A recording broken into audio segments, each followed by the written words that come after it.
So the first question is, what advice do you have for solo entrepreneurs that are having to do a lot of cold calling to drum up business and sales?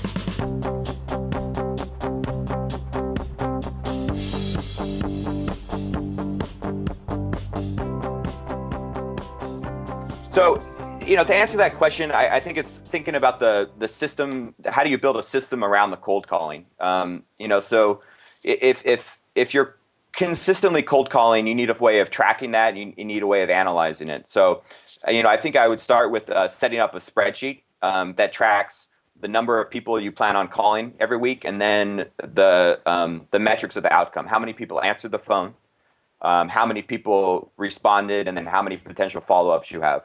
And your goal should be really to get that commitment rate for people that verbally say they're interested in more information to above 10%.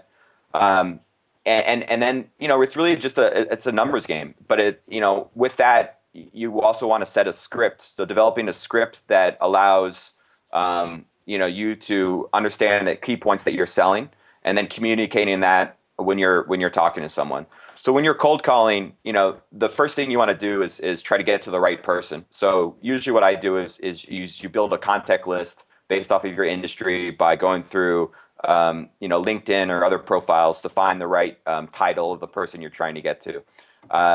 Then, depending on the industry, you can use tools like Yelp to find the business phone number or other tools to get their contact information.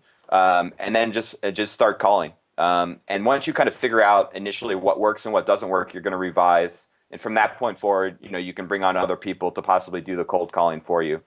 I think also, when people start doing a cold calling business, they need to realize that really what happens is the business happens in the closure and the follow up. So focusing on the emails afterwards, making sure you're following up with appropriate materials, and kind of building a relationship that is more than just a sale. You want to have kind of a personal relationship with the people that you're trying to sell to. So they're more likely to refer you to other businesses or other types of partners, which is ultimately what you're looking for is that referral base. So you don't have to continually do the same amount of drumming up a business that you started with.